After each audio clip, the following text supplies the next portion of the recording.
Hello and welcome to this week's episode of Keeping Up the Windsors. I'm Rachel. And I'm Michelle. Well, Shell, this is a bit bizarre for us because we've been going 100 speeds a minute and now we're slowly getting back into our new normal of royal news, royal roundups, and it's not been like this for a few weeks, has it?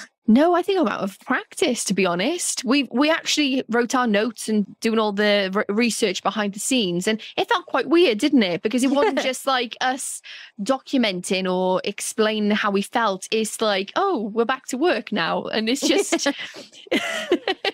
And also just how much of a big hole Queen Elizabeth has left in our royal engagements, really, hasn't she? Yeah, I mean, I think like many of you out there, royal community, we're still getting used to having a king, aren't we? It still hasn't sunk in properly. And I think it's gonna be that way for a long while, isn't it? Yeah, I mean, I'm going to still slip up and call him Prince Charles at some point, but you know, it is a lot of getting used to. And today we're going to talk you through some of the changes that has happened, and we're also going to give you a lovely of some of the royal engagements, as well as William and Catherine in Wales. So lots to look forward to on this week's episode. But firstly, we want to just give a massive shout out to every single one of you, everyone.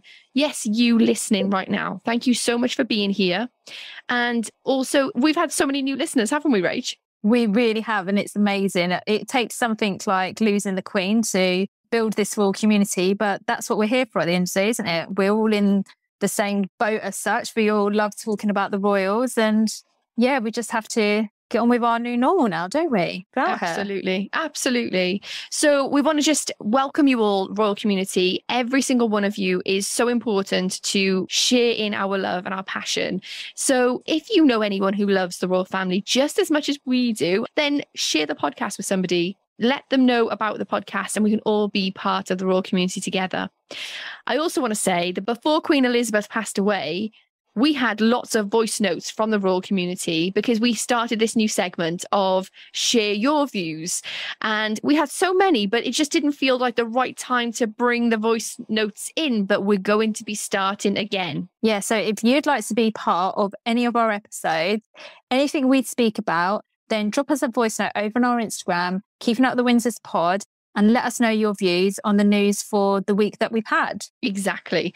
If you would also love to support the podcast, keep us on the air, you can do that over on Ko-fi. You can go and buy us a coffee or become part of the VIP Royal community over on Ko-fi. And if you become part of our VIP Royal community, we've just started a private Facebook group, which you will be invited to. It's a place where we can all come together and talk about the royals. Like I say, this for us is about being in community, talking about things that we love. So yeah, I feel like we've made some really, really good friends in the process of having the podcast and the YouTube channel and the Instagram. So yeah, it's amazing. It really is. So, dear listener, if you've only just joined us and you're new to part of this journey, let's talk about the podcast. We usually have a royal roundup, and the royal roundup consists of little bits of information, little bits of news that's happened throughout the week. And then we have a bigger section called the Royal News, which is one or two stories that we think have been the biggest news stories for that week. So what we're going to do is we're going to go straight into the Royal Roundup for this week.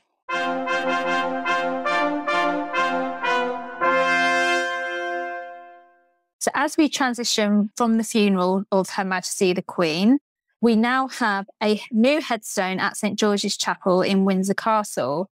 And this is where the Queen has been laid to rest with Prince Philip, with her mother and father and her sister, Princess Margaret. So now a new headstone is in the chapel, and it will have the names of King George VI, Queen Elizabeth, the Queen Mother. Then it will have the insignia of the Order of the Garter. Then it will have Queen Elizabeth II and then Prince Philip on this one headstone. So it's not in your face. If you've ever been to St. George's Chapel, there are lots of monuments. There's lots of marble statues of monarchs throughout the years. But her family in particular, very, very understated. Unless you were actually really looking for it, you probably wouldn't even notice it's there. Yeah. If you do ever go visit Windsor, we've got a vlog on it over on YouTube. We've also spoken about it on the podcast here as well. It's probably one of the most visited castles we've been to. It is very unassuming, and please feel free to talk to any of the volunteers that are working there. They're so knowledgeable and they will help guide you to where it is. Yeah, and it's very unassuming. You're right, Rach. I think, to be honest, and this is my kind of hunch, I think in 100 years, 200 years time, it's actually going to be a lot grander, and they'll probably create some kind of memorial somewhere else. But right now, I think this really fits them as a family. So moving on, we've had some changes to the royal website and the royal socials, Joe, haven't we? Yeah, and they've just come out of the royal mourning on Tuesday, didn't they? Which was yesterday. We're actually recording this on Wednesday, 28th of September. And it kind of just like woke me up a little bit. Oh, right. So we're going from black to red again with the, you know, the logos and stuff like that. And wasn't there like a new picture for the royal family? Yeah, so it's a picture of the king and the queen consort, and it just totally threw me. I was like, oh, wow. I knew obviously it was going to change at some point from Her Majesty to the king, but it was like, okay, this is new, right? Okay, let's try and get on board with it. Yeah, we also had a picture, didn't we, of the king with the red boxes containing papers from governments and the Commonwealth. We also know that the Queen received these every day except Christmas Day during her reign. So I think these boxes are so synonymous with the role of monarch. So to see him with that, it just, like, mentally, your mindset just switches and, oh, she's not here anymore. So I think we're going to have a lot of these moments, aren't we? Where we're just like, oh, it's not the Queen, it's the king. But did you notice there was a lovely photo in the background of a then Princess Elizabeth and Prince Philip? And it was kind of like, don't worry. She's always there. Yeah, she's still here. Well, she's not, but in spirit, she's always here. Yeah, it's kind of like she'll never be replaced. Yeah, exactly. Also, we saw King Charles's new cipher this week, Rach. What did you think of this? We haven't spoken about this actually, Rach. What did you think of the design? Well, there was a few that was released, wasn't there? There was one that was coloured, and then there was two that were black and white. And one was the Crown of England and one was the Crown of Scotland. I liked it, but again, it's just something new. And we'll start over time seeing these emblems placed on buildings and post boxes. And we actually saw this week letters coming out from Buckingham Palace, which is the first time that this new cipher would have been used. Yeah. And a cipher is just like a monogram, isn't it? It's like a logo. It's a logo of the monarch.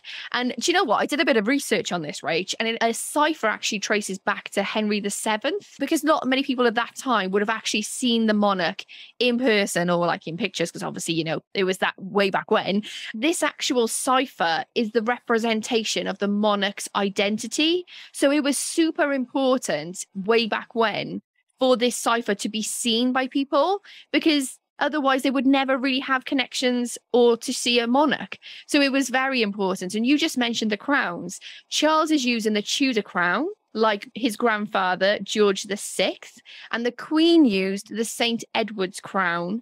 I think the king had like 10 designs to choose from, and they were all created by the College of Arms. This was actually handpicked by the king.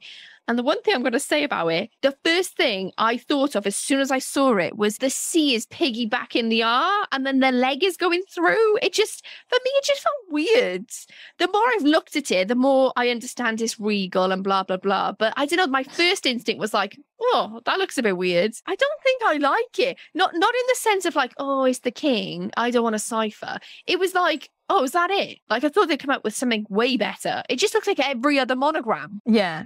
And I think as well, the coloured one, at first I was a bit like, what is this? I preferred the black and white version. Yeah. So C is for Charles and R is for Rex, which is Latin for king. So if you were wondering what the CR meant, that's exactly what it is. And we've got the cipher changing, and also things like red boxes we were just talking about. Yeah. That'll have this cipher on it. You mentioned the red letter boxes, but it'll also change on things like medals, military uniforms, buttons, and insignias. And what I found so interesting is the cipher of Queen Elizabeth and King George VI was mixed together for the next 10 years after King George had passed away. It wasn't until the 60s that it was completely just Queen Elizabeth's cipher. So I think this is going to be a long-standing thing. And you can even find letterboxes with like the abdicated king's cipher on them. We need to find some actually. Yeah, when we go out on it's like a little Easter egg hunt. Yeah, absolutely. Yeah, definitely. Just to tie up the info of the new stuff changing. circulation, the Bank of England is releasing updated designs based on the king for the money. But do you know what? They're not expected to go into circulation until mid-2024. So we might see a little trickle, but until we have only the king will be mid-2024. So this is going to be a slow burn. It's not going to be like, oh, here we go, give all your queen coins and money into the bank and swap them for the king. It's not going to be like that. It's not going to be like that at all. So bizarre. I just want to add, royal community, if you've been listening to the podcast for a while or you've joined and you've listened back, I said to Michelle, you're going to eat your words and you have to eat your words now, Michelle, because all along I said Charles would be King Charles. And she's like, loving this fact. Royal community, she's loving it. I'm glad we didn't put any money on this, I have to say. He's going to be King Arthur. I said I would love him to be King Arthur. I would love him to be King Arthur. You did get it right, Rach. You did. Thank you very much. I'm going to say it right now. It's going to be King William. Also, just to wrap up, the Royal Mail has announced they're going to be issuing 4 commemorative stamps in memory of the late Queen Elizabeth, available on the 10th of November. So, yeah, I mean, they're little pictures of the Queen, so you would have seen them before, but on little stamps. I think this is just so cute. And great for the stamp collector. Absolutely, which we're not. Which we're not. No. But maybe we should start. Maybe we'll start a little Queen Elizabeth collection. Oh, goodness me. That is the wrap up, really, of the changes whilst the period of mourning is finished, and then we're moving into the reign of the king. But we thought we'd just do a little roundup now of the royal engagements that have happened during that week of mourning. So, Rach, what have we got going on? Yeah, so there were several engagements carried out this week to thank people that were involved in the Queen's funeral. So we had the Princess Royal, the Hobnob. Yeah, go Hobnob. She visited Portsmouth Naval Base and met with personnel who took part in the funeral procession. And actually, Anne is Commodore-in-Chief of the Naval Base. And you probably would have seen she wore the Navy uniform over the last week or two. Yeah. She also, as Colonel-in-Chief of the Royal Logistics Corps and Royal Corps of Signal, visited St. Omar Barracks to say thanks for providing logistical support. Yeah, because I think a lot of people forget it is all that logistical support that makes it. It's not just the pomp and ceremony. There's things happening that we'll never know about, but they've had such a massive effect on whether that was, impact on whether that was a successful funeral or not. And they did an excellent job. Fantastic. So we also had the Earl of Wessex in his role as Royal Colonel of the 2nd Battalion, the Rifles, and Royal Honorary Colonel of the Royal Wessex Yeomanry. And he visited troops in Estonia and Germany, where he viewed tributes to the Queen and recognised their service to her throughout her life. I was really surprised when I saw the Princess Royal and the Earl of Wessex had actually left for some engagements, because I think it was like a day or two after the funeral, right? Yeah. You know, there was so many hundreds and thousands of people that were involved in putting this one event together. And if they can show their appreciation in that little way, then I think that's absolutely brilliant. Like we said, they were still technically in royal mourning, but this was part of their duty as a member of the family to give their thanks. And then we also had our new Prince and Princess of Wales. We haven't really spoken about them yet with their new titles, have we? No. They made a surprise visit to Windsor Guildhall. Obviously, now they live in Windsor. Yeah. And they met with volunteers and operational staff. And William commented that seeing the flowers were really moving. And he also said, it's the things that you don't expect that get you. Paddington got me quite choked up. Yeah. And he also referred to the 5 rainbows that were seen after the Queen's death. And Catherine actually said Her Majesty was looking down on us. And I just thought that was so sweet. If you're religious out there, if you think it was Her Majesty, something up there was smiling down that day, weren't they? I really love this engagement. And the reason why is because I felt there was a real connection. And not to say that the Prince and Princess of Wales don't have that connection on other engagements, but they were worried about the people who supported them. Catherine was asking about how did you feel emotionally rather than just the logistics of it. Yeah. And one thing that William said, which I absolutely loved, and I kind of got a bit choked up about, is he mentioned that the Queen had said the only place that it never rained was when she went to the cenotaph, and it rained everywhere else, but it didn't rain at the cenotaph. And he said, I bet it's going to be raining this year. And I was like, oh, William, Oh. how dare you say that? Oh, bless him. And what I loved about this engagement was the unsung heroes that normally get forgotten about. The street cleaners, all of these people that you don't really think of,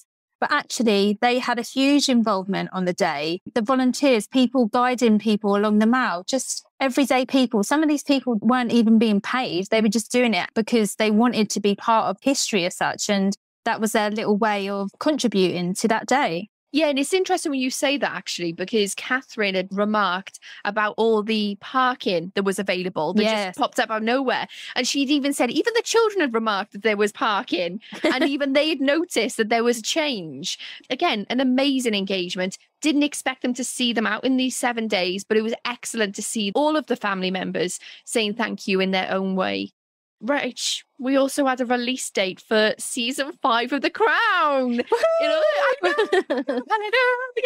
which will be airing on November the 9th on Netflix. As the King has risen in popularity in the last few weeks, it has been rumoured that Buckingham Palace want a disclaimer to say that the show is a drama. Of course, we know it's based on true events, but it's dramatised for an audience, and some people take the show as verbatim. Episode 30, we break down the whole season 1 of The Crown.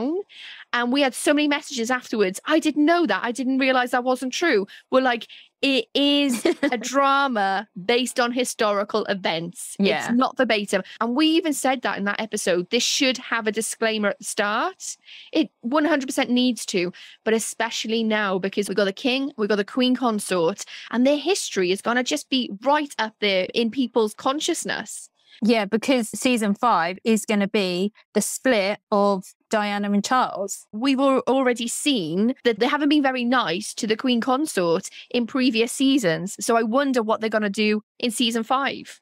Yeah, exactly. I think it'll be very interesting because you have, even now, Diana fans.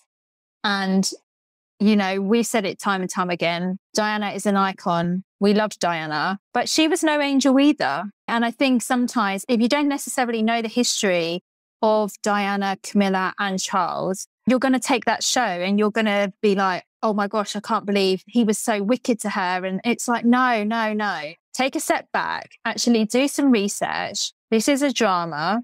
This is for entertainment purposes. Obviously, it is based loosely on true events. We understand that. But go into it thinking this is a fantastic drama. Mm-hmm. Don't go into it and, you know, I don't know, Charles says a few sentences and you're like, oh my God, I can't believe he said that. No. Yeah. Apart from like if they've given an interview and they are actually dramatizing the interview, everything else is made up. Nobody said anything to anybody else. It's a made up script. Yeah. And the thing is as well, like we know, and we spoke about this a few weeks ago, that season 6 of The Crown, obviously they've not even started filming that yet, will have William and Catherine being played. So I think that season is when the car crash is going to happen. Yeah. But what a lot of people need to remember as well is that once Diana and Charles got divorced, and especially the last year or so before she passed away, they was on very good terms. They actually had a really good relationship at that point. It was only during their marriage that it was clear that they weren't happy together. Well, I'm sure, Rach, we're going to have so much to say about The Crown when it gets released, and watch out for our YouTube channel because we'll definitely do a review of the trailer when it comes out. Yeah. I mean, I don't know about you. I did it for Bridgerton. I'm thinking I might book the day of work when it comes out so I can just binge watch it all. Yeah. Oh. At least it's not going to be anything like that terrible film Spencer, the worst film I've ever seen. Well, I mean, let's put it this way. The Crown is excellent, isn't it? Regardless of whether it gets everything right, it's an excellent way of introducing the monarchy to people who are not part of the royal community. My brother-in-law has started watching The Crown, and I think he's had a deeper understanding of the duty that's connected to the monarchy. You can be quite naive to their role and just think it's the smoke and mirrors of the crown and the money and stuff. But when you get to the nitty gritty of it, you really think, wow, could I do that myself? And I definitely know I probably couldn't do that. No. I mean, don't get me wrong, we did queue for 13 hours. I think after that we could do anything. I'm not comparing 13 hours to 70 years. And if you're not sure what I'm talking about, we queued for 13 hours to see Her Majesty lying in state. And I'll leave a link in the show notes if you want to watch the video. It's going to be interesting, Rach. The Netflix crown. Do you know what? One of my friends said this week, she said, and I wonder whether this is going to be a talking point for us. And maybe we can even do this in another podcast. But she said, now Charles is king because he isn't as popular. I wonder whether we'll see a dip in popularity for the whole brand of royal. And I think that'll be quite interesting to see as it plays out over the year or two as we move into this new normal. Yeah, definitely. Well, the crown has got a lot to answer for, that's for sure. A lot to answer for. A lot to answer for, especially because they've been married for 17 years now. And I guess we're preempting it. We don't really know yet. But let's hope it doesn't tarnish a 17-year amazing run of hard work and dedication. That's what I think. So that's it for the Royal Roundup for this week. Let's move on to the Royal News.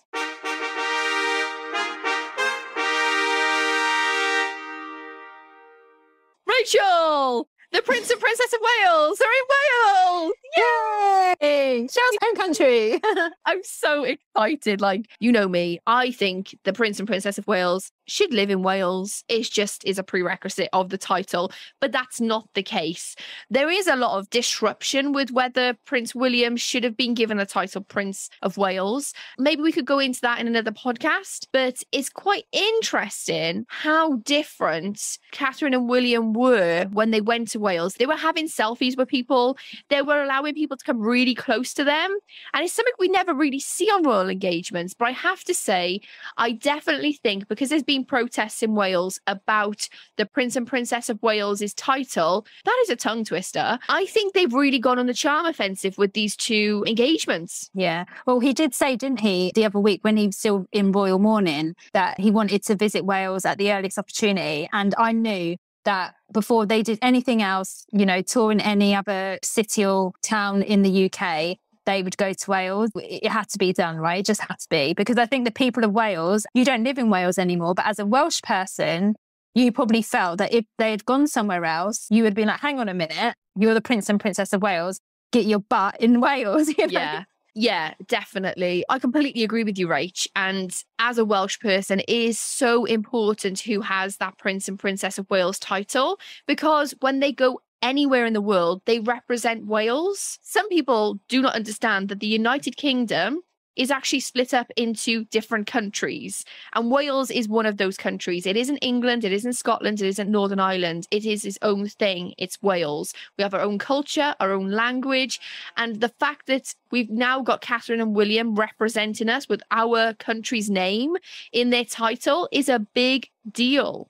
It's a big deal for them to represent Wales. And I think they will do a good job. But I think a lot of people in Wales have felt a bit strange that it's an English prince with a Welsh title. But we've always thought that along the line, and there have always been protests, even when King Charles became Prince of Wales way back when. So it's not a new thing, but it's also quite fresh. And it's quite interesting to see actually how embraced they were by the Welsh people, but they have had protests as well. So yeah. Let's talk about Anglesey, Rach, because they started their first engagement in Anglesey, which is such an important place for them because it's the first place they lived once they were married. Yeah, when William was an air ambulance pilot. I think when they went there, it was a sense of coming home. Even though they don't live there anymore, but it was really lovely. So they went to the Royal National Lifeboat Institute and they were just having like lots of amazing interactions there. They also saw this little tiny boy with flowers. Oh, it was amazing, wasn't it? It was so cute. I put a photo on our Instagram actually, and the little boy's face was like a shock and awe moment. And I would be like, yeah, that's how I would react if I met Catherine and William. Yeah. And you know what? His mum was actually on TV talking. She'd given an interview and she said, I was taking him to school. And then I realised this is such a historic moment for him to see royalty. And she said, I took him out of school and I just took him to the engagement. And it just so happened that he gave flowers to Catherine and met the future king. And she said, this is going to be a moment that he'll never forget. And how historic it was. I'm glad I made the decision. Yeah. Well, I think what was lovely as well is that when they first arrived and they was meeting people in the lineup, you could hear William saying, you know, so many memories were coming back to him because like you said, like they spent the first few years of their marriage when they had Prince George, that's where they went back to Anglesey to live with him when he was a baby.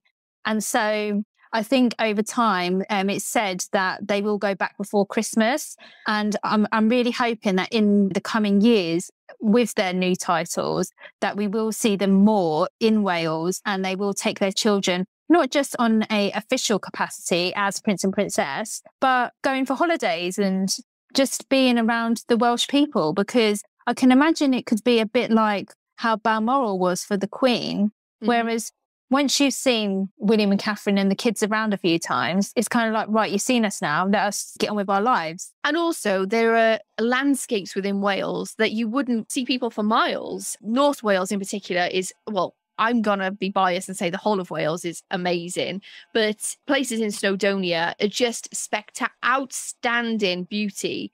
And who wouldn't want to live there? That's what I say. She says living in England. I always said, actually, I'm probably going to retire to Snowdonia. But I tell you what was lovely. The little boy had his school uniform on, obviously, because his mum said he was going to take him to school. And he'd done his tie up, and Catherine said, "Oh, your tie is so very well neatly, tied." And she said, "I'm teaching George how to tie his tie because he has to wear one now whilst he's going to his new school." And I was like, "Oh, can you just imagine Catherine teaching you how to do a tie?" Oh, how lovely. It's so cute, isn't it? So there was an Anglesey in the morning / the start of the afternoon. And then they went to Swansea, which is in South Wales. And they visited St. Thomas's Church, which has facilities for the homelessness. They have a food bank, and they work with a charity called Baby Basics, which is, these... They're like starter kits for new mums, aren't they? New parents. Yeah, exactly. And the sweetest moment was little 2-year-old Charlotte, who was dressed in such an adorable traditional Welsh outfit, wasn't she? Yeah. She looked so adorable. Catherine said to her, "Oh, I've got my own Charlotte at home." Yeah, I know. Adorable. And she was just following Catherine around everywhere that she went, didn't she? Yeah, absolutely. One thing I would say is we did a Wales special. I'll pop the link in the show notes, a podcast back in March when it was St. David's Day. So if you want to know a bit more about Wales, you can head on over to that episode. And little Charlotte was actually wearing, like you said, a traditional head to toe Welsh costume, the Welsh bonnet, the little apron, we call it a pinny. Like it was so adorable. You mentioned something, Rach, which I'm going to say, and I hope you don't mind me saying this on your behalf, but Rachel said Princess Diana was the people's princess, but Catherine is the children's princess. And ever since I heard you say that, I just loved it, because there's something about Catherine that when she's around children, they just gravitate towards her and they light up. They just want to be around her energy. Mm-hmm.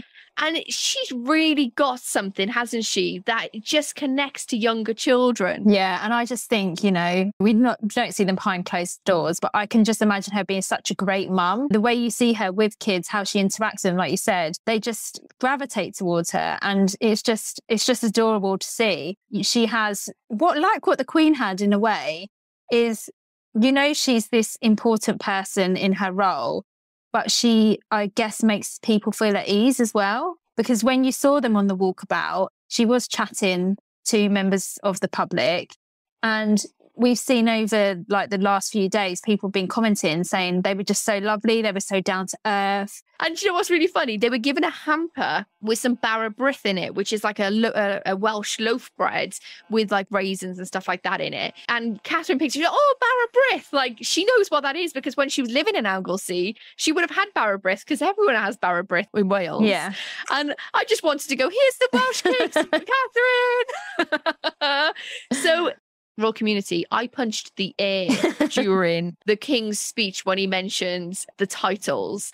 And even my husband next to me, because he was kind of there for moral support because he knew I was going to cry, he was literally like, "What?" And I was like, say Catherine, Princess of Wales. And he was like, "The Prince and Princess of Wales." And I was like, yes! I do appreciate not every single person in Wales feels the same way as me, but I am so thrilled that they have those titles, because I think they will run with it. I'm just so excited to see what's coming next. What was great was to see them interacting with the public. William was chatting to this woman who worked on a train that William used to go on when he was living in Anglesey. So he went back and forth between London and Anglesey. And he thought he was going incognito, had a cap on, and she would serve him his tea. And she actually said, I know who you were all along. I'm like, William, do you honestly think nobody's going to recognise you just because you've got a cap on? Oh, goodness. He'd be the worst spy ever, wouldn't he? And did you also see that woman? She said something. She said something, and then William said, "Oh, we're looking for a babysitter." We were like, this is what I'm saying. I think they were so like transactional. They were so connected to meeting people there. Well, I think the police officers were having a bad day, wasn't they? Because it was just so many crowds all around. There was people like looking over the walls. There was people coming out of their houses. Yeah. It was a big deal. And there was a photo that our favourite royal photographer, Chris Jackson. Chris Jackson, we love you. He put up on his Instagram and on his Twitter, and he was like, "Where's William?" Because it was literally like this crowd of people, and it was you couldn't literally really looking, you couldn't really see him because there was just so many people. And that's what's great about these interactions and these walkabout, because, like you said, people that don't necessarily. I mean, we've never met any of them, have we? Personally, we've never shook their hand. So for them to, come out of their houses and for William and Catherine to be on their street. On their streets, yeah. What a thing to say. You met the Prince and Princess of Wales in Wales in your own backyard as such. Absolutely. But we also heard this week, Rach, that there might not possibly be an investiture for William, because we had a massive investiture at Carnarvon Castle for the then Prince Charles. And I don't think this is going to happen this time. No, I think because as well, we've said it before, royal community, and I don't know where you are in the world, what your situation is in the country you live in, but here in the UK, we're going through a cost of living crisis. And I think it would just not seem appropriate to be holding such a big event when people are really struggling to pay their bills, to put food on the table, to heat their houses, especially now we're coming up for winter. It's going to be so much harder for people. And Catherine actually did say that it was places like St. Thomas's Church that were really needed in the communities, because it's those hubs that people are going to gravitate towards, because so many people are going to need the help in the next coming months. And as well as it's been great to see William and Catherine, this is what these walks about and these royal visits do, is they bring these charities and these organisations to the forefronts of their minds. Yeah. With every podcast we've done, with every bit of content we put out, if there is a charity connected or an organisation, we'll always put the links in the show notes. So if you feel like donating to any of the causes that the royals connect to, you're more than welcome to do that. It's so important for us that if you want to give back royal community, you have those links at your disposal to do that. This is what it's about, being a royal, isn't it? Shining a light on these organizations, these charities, these churches that are so pivotal to our community and to help people in their hour of need. Absolutely. So that's our episode for today, royal community. Feels a bit weird. Yeah, it does feel weird. Feels a little bit strange to have some music back on the podcast and to talk about, introducing the royal news again, the royal roundup, and to not kind of like cry on an episode. So don't forget, royal community, if you'd like to be a part of any episode that we do in the future, leave us a voice note on our Instagram, Keeping Up with the Windsors Pod, and we'll try and incorporate that into next week's episode or any upcoming episodes that we have. You can tell us what your favourite royal is. You can tell us about any of the topics we brought up today. Did you ever meet a royal? Send in your voice notes. We'd love to play them on the podcast. You can also email us at keepingupwiththewindsorspod@gmail.com.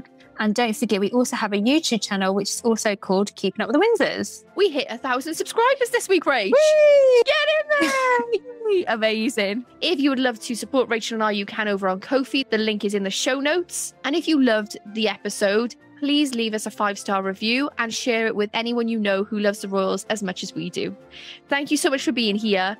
We're back to normal. It feels weird, but we're keeping on going, royal community. We can do this together. We'll see you next week on Keeping Up with the Windsors.